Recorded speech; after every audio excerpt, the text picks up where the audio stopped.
can God be love yet send 4 billion people to a place all because they don't believe? No one talks about it. Let's talk about it.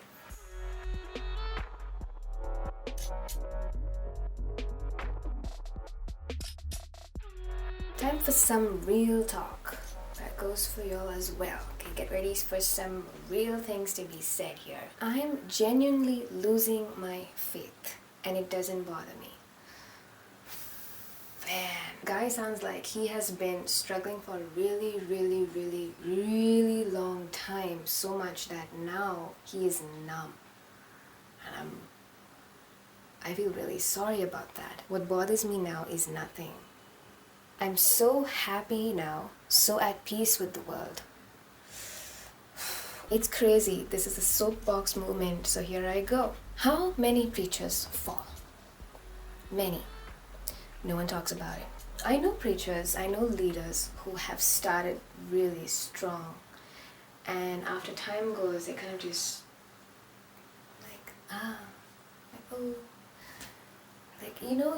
you can puff up a balloon with a lot of air, and for some time it's bright and shiny, but when pressures get high and time goes, you can pop and your air can come out, and that's what happens.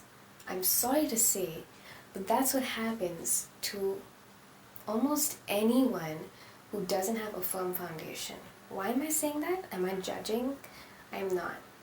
I'm saying that because I have been in a place of a unsteady foundation. I think out of experience that Christians, when they are raised Christian, right? Parents who tell them what to do, you need to go to church, the whole religion aspect, writing Christian in your school books and all that, you can think you're a Christian. You can fake it for as long as you want without knowing that you are shaky or you're not really having a good foundation. Does this sound scary to you? It is scary. It is scary, and that's why I encourage everyone, find out for yourself what you believe, because that's going to be important when tough times hit. That's going to be the thing that helps you out of difficult questions. I mean, come on, the Bible is full of kings who start strong and they obey God. King Solomon, he did so well. He was the son of David, the famous psalmist David. He worshipped God, he prayed well, he knew everything. But at the end of his life, he was worshipping the gods of his 700 concubines. That's pretty disgusting. If you don't know the word concubine, look it up and you'll be disgusted as well. He fell. King David himself fell. But because, I believe, because he experienced God, he knew God was real, because of that, he was able to go to God with that sorrow and that grief and that guilt and say, my Father, please forgive me. David was restored to his sonship. So yeah, preachers can be humans and fall. And to others, it can seem like the leader has fallen. What do we do now? We're not even like that. How will we cope? Salvation is to do with God, okay? God gives us strength to receive Him, and we receive Him. Don't depend on anyone else. Don't look at anyone else except Jesus. For you to get into heaven, you will get into heaven. How many miracles happen? Not many. No one talks about it. Oh my dear Lord. Miracles are happening in my life every single day. Big ones, small ones, medium-sized ones, pink ones, blue ones, like all kinds of miracles. You want a Red Sea miracle? You want a Red Sea? I think that's what we're going for. My family and I have sought, and so we have found, miracles all over the net. People dead coming back to life. I used to wear glasses, okay? I don't have that now.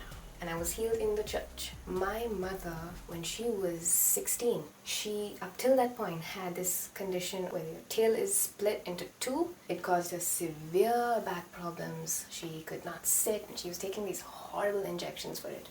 She went to church one day, not expecting anything, okay? Can you imagine a 16-year-old? She was just having fun in the church. This preacher walks in, and he's like, you, third seat from the drum. You don't believe that God's gonna heal you right now.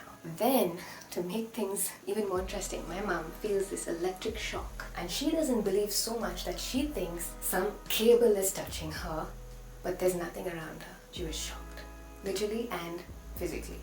She goes home throughout the whole night. She has so much pain, devastating pain. She wakes up and everything is fine.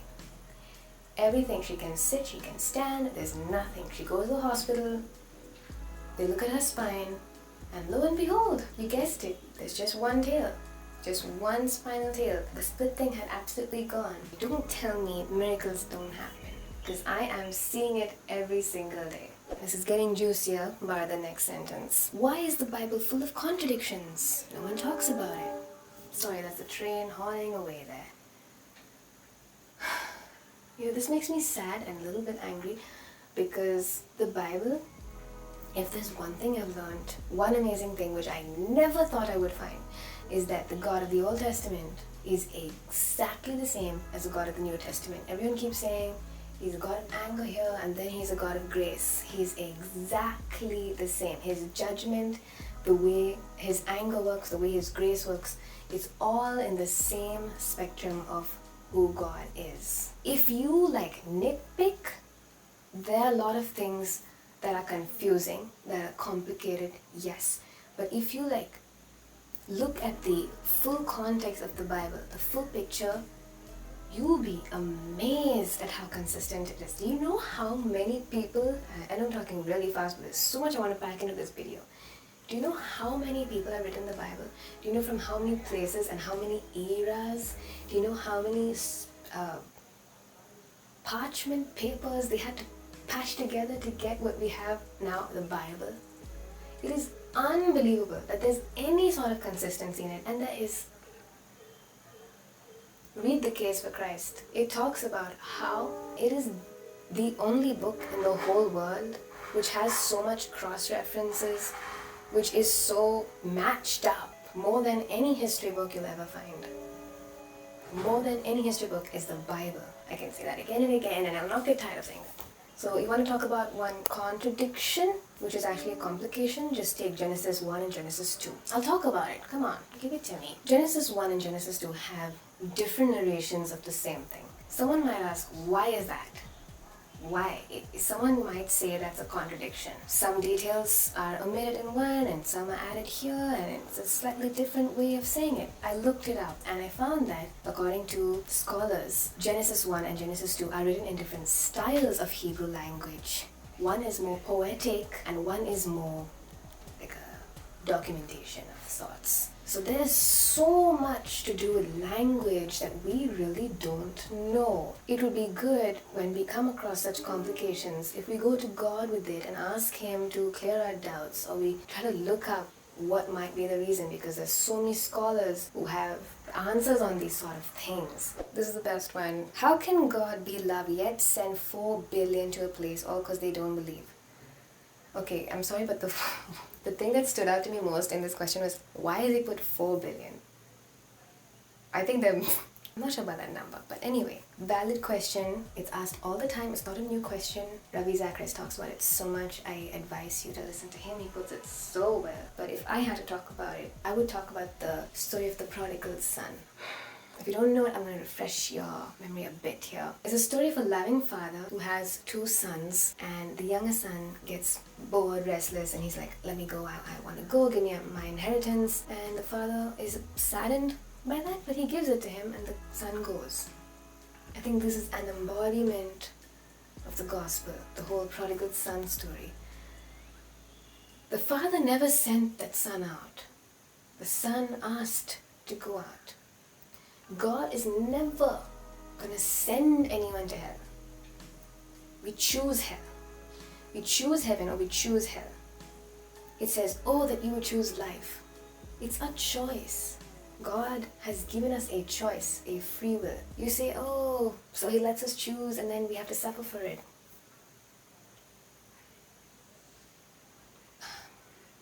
Think of it logically, man. If you're a parent, just think of it. You're a parent, you have 2 children. One of them is just naturally obedient to you. One of them just constantly wants to get out.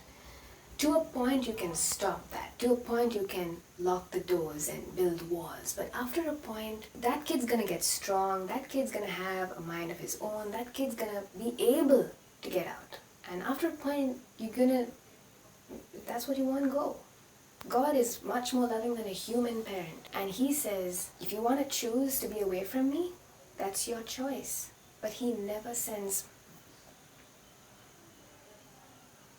For God so loved the world that he gave his one and only begotten Son, that whoever believes in him shall not perish, but have everlasting life. My friends, though we chose hell, God didn't want us to go even to our own choice so much that he sent Jesus for us to be redeemed. This is the most misunderstood thing about God ever. Christians can be the most judgmental people on the planet. They are. I was judgmental. I am judgmental. I hate admitting it, but I am. I try not to be, but there is that. I know Christians, almost every Christian I know is judgmental. And that sucks. That's really bad. We are spoiling Christianity. We're spoiling the name of Christianity with our judgment. It's a bad scene. But please do not look at a Christian. Look at Christ. Please don't let your faith be made by Christians. Let it be made by Christ. They can also be some of the most beautiful and loving people. Yeah. Some exist, pure, beautiful, loving people. There are those people. Sadly, very few, but there are those people. But it's not for me. Again, that saddens me, this sentence. It's not for me, like it's some religion. It's not a thing that you can choose, like some option of ice cream. It's life. And the other choice is not really a choice, it's death. It's really sad. I'm not in anymore. I want genuine truth. Reading this, I can see how much this guy is coming from a place of honesty, and I have to respect that. He's cold. And God says, either be hot or be cold, but if you're lukewarm, I'm gonna spit you out. It's worse if you're lukewarm, you're saying you're Christian, and you're judgmental and being hateful. That's way worse than this whole article. I want genuine truth, not the I just believe it kind of truth. That's a sad thing, right? Where often there's a huge issue in the church, and if you ask anyone, you ask your leader or someone, they just say, just believe. To someone who's really seeking and literally dying for an answer, that can be a death. Doubts are not a bad thing. Doubts are not sin. Everyone has doubts. It's natural. Doubts itself are not evil. Use those doubts to find answers. Science keeps piercing the truth of every religion. I'm quite sick of this, to be honest. I did a bit of science in college. We learned of this theory called the falsification theory, which is basically, for something to be scientific, it admits that there is room for more. For example, all swans are white is not scientifically correct, as opposed to saying all observed swans are white. That's a scientific way of saying it. It admits that based on what is seen, the variables that we are in control of, the number of swans that we have taken into account, they're all white. But we don't know if there's something else outside what we have observed that isn't. So how do you talk about something you don't even see? Generator going on and electricity coming back. Okay. So it blows my mind that we can, put God into the box of our science. A science which is something, it's just basically a language which we humans use to observe our world around us and to understand it. But how can we put the creator of us in that box? I don't understand. How do you then, it's crazy to me that you can say, no, prove God exists, then I'll believe. And what do you expect? You expect the Red Sea to part before you, for you to believe in God. Well, guess what? The Egyptians of Moses' time, when the Red Sea parted, still didn't believe in God. If you don't want to believe, nothing's going to change your mind. And if you want to believe, nothing's gonna change your mind unless you find there's nothing there. I don't believe that there are real Christians out there who are just simply believing in something. They actually have found something true. That's why Christianity still exists 2,000 years after Jesus' passing. That's why it's still there. There is truth in it. Otherwise it would have faded out just like so many other cults. Lots of things help people change their lives, not just one version of God. Yeah, I mean, if you're in a plane, you can choose to jump out with a parachute or without a parachute and still enjoy your journey to the ground. I'm just gonna leave it at that. I've got so much more to say for me keeping it real. So have we. Unfollow if you want. I've never been about living my life for others. Same with you. You can do the same for me. All I know is what's true to me right now, and Christianity just seems to me like another religion at this point. I gotta admire this man's honesty. It took a lot of guts for him to say that. He would have known the risks. He's coming from a real place. This is not the only person. There's so many, if not more people than not, who are feeling the same way, to whom Christianity is religion. So pray that this is not the case. Let there be Christians who actually know Christ, and let the rest not be Christians. That's better. That's much better. Let there be churches that actually want to know God, and let there be no other kind of church. That's way better than what is the scene right now, okay? We're in a decayed, demoralized, demotivated, dead scene. There are like one or two good things here and there, and that's pathetic. I could go on, but I won't. So could I. Love and forgive, absolutely. Be kind, absolutely. Be generous and do good to others, absolutely. Some things are good no matter what you believe, yes, but sometimes your moral compass can be very different from other people's moral compass. I can think I'm going to kill someone for love, and you can think, oh, that's murder. And that's how different our opinions can be. So, that's why we need to look at the Bible and Christ to see what kind of love we need to have, what kind of forgiveness, what kind of generosity. What you believe in really affects everything that you are. Let the rain fall, the sun will come up tomorrow. You don't know that. You don't know if the sun's gonna come up tomorrow. Going by science, you don't know that. A meteorite can come and block out this entire planet and you won't know. So, if you feel like scared now, what if my leaders are all like this and who knows who to trust? Go to Christ. Did Christ say, follow the Pharisees? He said the opposite. Follow me. And have a better faith than these Pharisees. The Pharisees were the leaders of their time. I'm sad, but there's hope. And if you know of that hope, please use that hope to pray for everyone in this world. Because we need a revival. Okay? My name is Vihan Damaris. Thanks for listening to this extremely long video. I hope you gained a lot, and I hope you can share it with friends, and I hope it in a small way answers some of the restless things in your heart. I'll see you in the next video. Until then, always strive to be like Jesus. Love, wasn't that something?